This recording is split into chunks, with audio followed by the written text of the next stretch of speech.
এই ট্রাইব্যুনালে যে সকল অপরাধীরা বিচারের সম্মুখীন তাদের জন্য সুস্পষ্ট মেসেজ যে যারা কোনো অন্যায় করেনি তারা কোনো হয়রানির শিকার হবেন না, অন্তত প্রসিকিউশনের মাধ্যমে।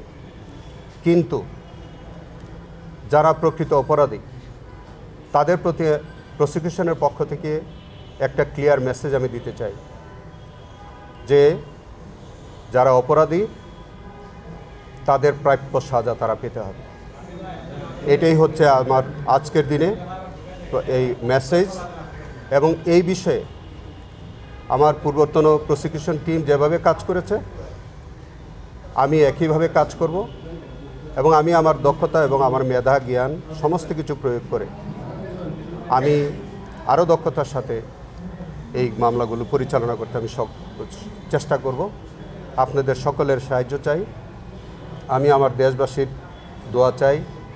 আজকের এই দিনে আমি আমার শ্রদ্ধেয় পিতামাতা, আমার স্ত্রী, আমি দেশবাসীর দোয়া চাই, আপনাদের সকলের দোয়া চাই, আমাদের মিডিয়া বন্ধুদের আন্তরিক সহযোগিতা আমি চাই। আপনারা সবসময় আমাকে সহযোগিতা করবেন। কোনো ত্রুটি বিচ্যুতি হলে সেটা আমাদেরকে ধরিয়ে দিবেন। আমরা চেষ্টা করব যে সম্পূর্ণ আইন অনুযায়ী কারো প্রতি কোনো বিদ্বেষমূলক মনোভাব পোষণ না করে সম্পূর্ণরূপে আইনের মধ্য থেকে আইনের প্রত্যাশা অনুযায়ী এই বিচার কার্য পরিচালনা হবে। আমাদের মাধ্যমে কোনো বিদ্বেষ কারো প্রতি থাকবে না। যে আমি মনে করি যে এই জাতীয় বিষয় যদি আজকে আমাকে না বলেন আমি মনে হয় ভালো হবে। আজকের দিনটা আমাকে একটু অব্যাহতি দেবেন, কারণ আজকে একেবারেই আমি আপনাদের মেহমান, প্রথম দিন। আমি এই কথাগুলো একেবারেই আমি এখন নিতে চাচ্ছি না। আমি মনে করি যে আমি অফিসটা বসি এবং সেখানে আপনি যে কথাগুলো বললেন যদি এরকম কিছু হয় নিশ্চয়ই আমার কাছে আসবে এবং তখন এগুলি দেখা যাবে।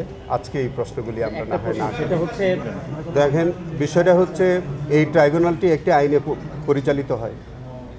আইনের বাইরে অন্য কোনো নির্দেশনা থাকতে পারে না এবং আইনের বাইরে অন্য কোনো নির্দেশনা অন্তত আমার আমলে গ্রহণযোগ্য হবে না।